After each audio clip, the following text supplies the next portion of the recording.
Miradas al presente.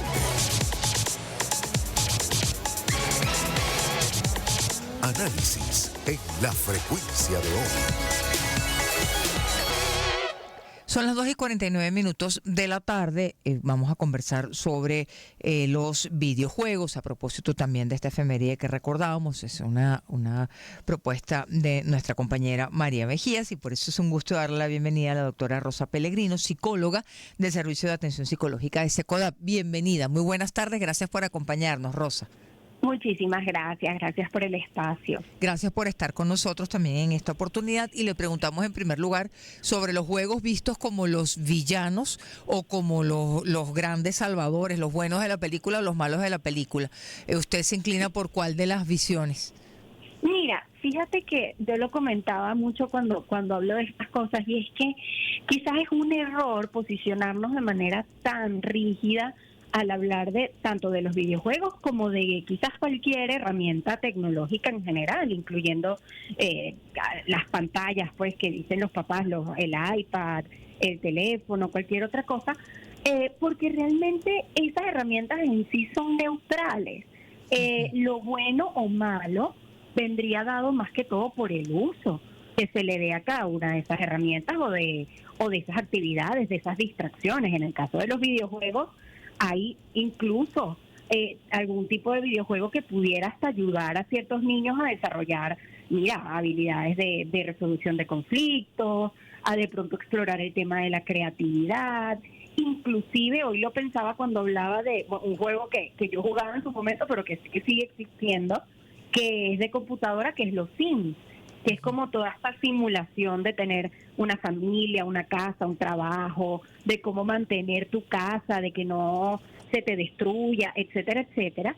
Y de ahí, de alguna manera, tú te das cuenta tienes tus primeras aproximaciones de niño de cómo es una vida adulta real. Ahora, hay otros juegos, por supuesto, que exponen a los niños y a los adolescentes a situaciones para las que sin duda no tienen por qué estar preparados, y que si no tienen el acompañamiento apropiado por parte de sus padres, de sus representantes, etcétera, entonces por supuesto que sí puede haber un riesgo para que adopten patrones que por supuesto no son saludables para sus vidas. Visto así, Rosa, que sí y que no. ¿Cuáles son los contenidos que en su opinión vale la pena que participen niñas, niños y adolescentes, y en cuáles usted considera que no?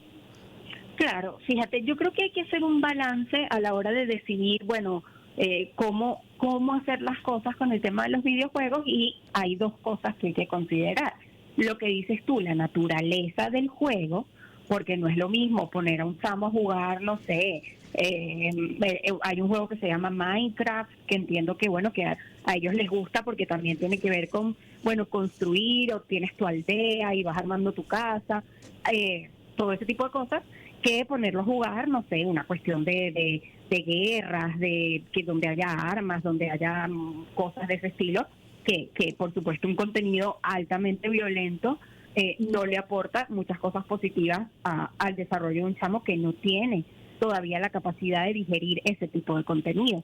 Pero aparte de la naturaleza del juego, de que evidentemente si es violento, sería preferible evitarlo, o al menos estar con él para explicarle un poco de qué va esa violencia y por qué no es la mejor vía para solventar dificultades. Pero aparte de eso, el tema del tiempo, o sea, porque incluso tú puedes poner a un chamo a jugar un juego, que a ti te parezca inofensivo, bonito, saludable, Candy Crush, que hasta las mamás, por ejemplo, jugaron Candy Crush en su momento, y chévere, no tiene nada de malo, pero jugar Candy Crush 5 horas seguidas y descuidar entonces otros aspectos de la vida que también tenemos que atender, entonces ahí está el detalle. Y cuando hablamos de niños y adolescentes, que además están en una etapa fundamental para el desarrollo de otras habilidades y que requiere que estén en otros espacios, no solo en la casa usando su tiempo libre en videojuegos, sino saliendo, compartiendo cara a cara con otros amigos, con otros compañeros, resolviendo otros problemas de otra manera. Entonces ahí es donde vienen las dificultades, ¿no? El que todo el tiempo libre se use en las redes sociales o en los juegos, entonces los limita, y cuando no tengamos el juego disponible aparece la frustración que a lo mejor no van a saber cómo manejar. De acuerdo. Estamos conversando con la doctora Rosa Pellegrino. Le preguntamos sobre los riesgos de los contenidos violentos. Rosa, sobre todo por el manejo de la muerte y de que, bueno, aquí te tragué, pero sigues vivo y como que se pierde esa capacidad de entender que la muerte es algo definitivo, por ejemplo. Claro, sin duda. Entonces, imagínate, para un niño, sobre todo porque, bueno, el curso natural quizás es tratar de que ellos no estén expuestos a esas cosas.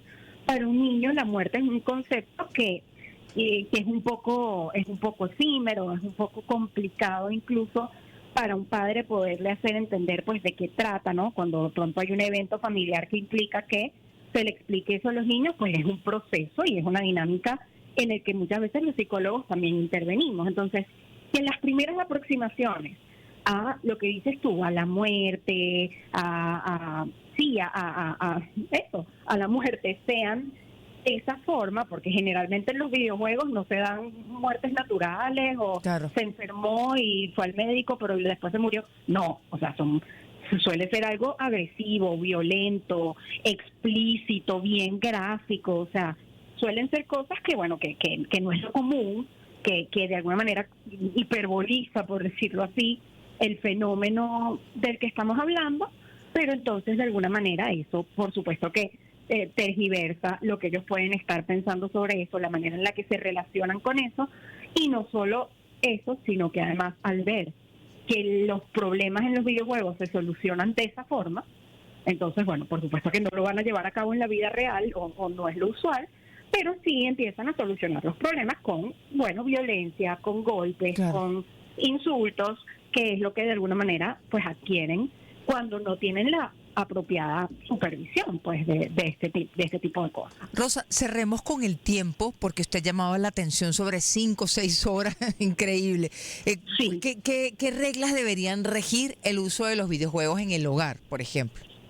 Claro, mira, yo si pudiera decir la primordial, lo que yo de verdad no dejaría de hacer jamás, es resaltar la importancia de que los padres puedan estar involucrados, porque como la vida, mira, va muy rápido y todos tenemos muchas cosas que hacer, es decir, nadie lo hace a propósito o con conciencia, pero hay veces que los videojuegos pueden ser como una suerte de sustitución de la parentalidad en ocasiones. Es decir, yo ahorita no estoy ocupada, no puedo encargarme de qué estás haciendo o de prestar la suficiente atención en este momento, entonces toma este juego, toma esta tablet, toma lo que sea, y yo me desentiendo porque tú estás entretenido. Y eso puede ser un error, porque yo como padre tengo que tener, o sea, conocimiento y tengo que poder involucrarme hasta en los juegos Claro. en los que está involucrado mi chamo, que a mí no me interesan como adulto. Sí, posiblemente no encuentras mucha gratificación viendo o jugando esos juegos,